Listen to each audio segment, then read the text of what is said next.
na-inform na paano po, nagulat ako. Hindi talaga ako papayag. Aking nga dito, it's a legitimate business operation na resort.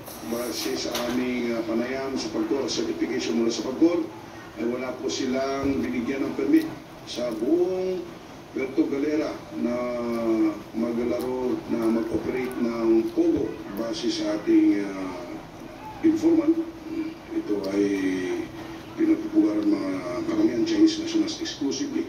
Hindi nakakapasok mga Pilipino dyan. Sabi ni Mayor Ilagan, hindi rin siya papayag na magkaroon ng operasyon ng Pogo sa Puerto Galera. Napadala ko ng sulat sa PNP natin, sa CIDG na tingnan nyo yung mga resort na owned by foreigners, not only by Chinese. Di ba nagkakulian sa Batangas? At may naririnig ako na yung mga yate ay nagdadak ng diretso sa mga ports na yan, yung private ports nila. Even the water taxis, makakadiretso yan, diretso sa mga resort nila. Yan na kasong sasampa laban sa may-ari ng resort.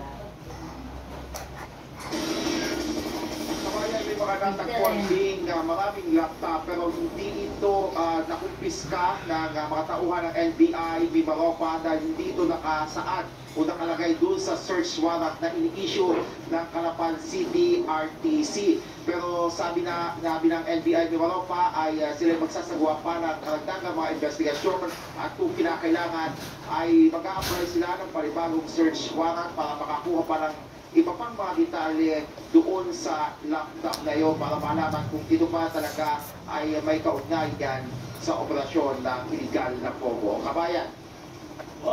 Saan dinala yung mga Chinese na nahuli din dyan? Yung maraming Chinese? Yung mga Chinese kabayan, hindi sila inaresto dahil hindi sila naaktuhan na nagsusugal. Sila ay nakita lamang na nagtatago doon sa loob ng mga kwarto. Ang iba sa kanila, sabi ni Mayor Ilagan, sa takot ay nagsialisa na dito sa Puerto Galera habang iba naman ay lumipat ng ibang resort. Kabayan. At alamin po natin kung legal talaga mga pasaporte na hawak-hawak nila.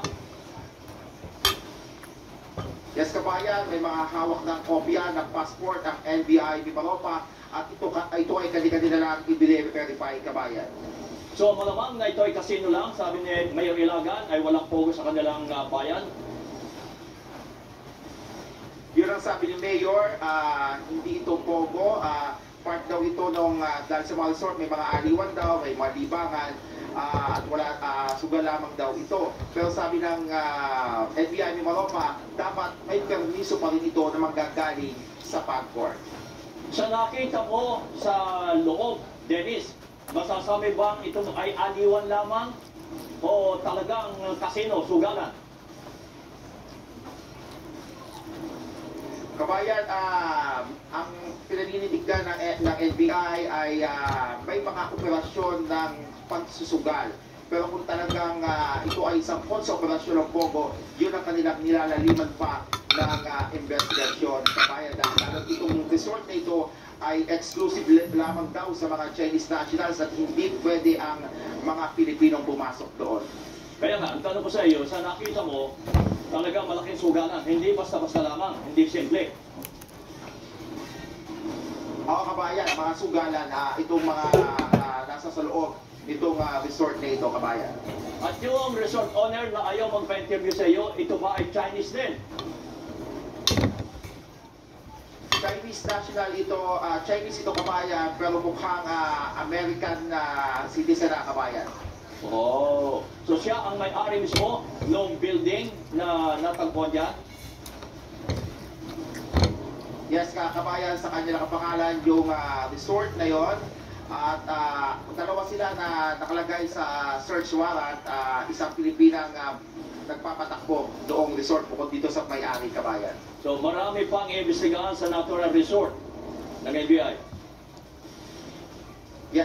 Yes, kabayan. Kaya kinukuha pa nila ang iba pang mga karagdagang impormasyon. Nagko-coordinate pa sila sa ibang ahensya ng pamahalaan, kabayan. Maraming salamat, Dennis Tado, live mula sa Puerto Galera sa Oriental Mindoro. Samantala, bagamat bigong mayay ang arrest order lamang kay Pamban Tarlac Mayor Alice Go Tiniyak ng Senado na hindi sila titigil sa paghahanap sa alkalde kasunod ng hindi niya pagdalo sa mga nakaraang pagdinig tungkol sa iligal na pogo. Naniniwala rin ang mga senador at mismo ang abogado ni Go na hindi pa siya nakakalabas ng bansa. Nagpapatrol, Victoria Tulan.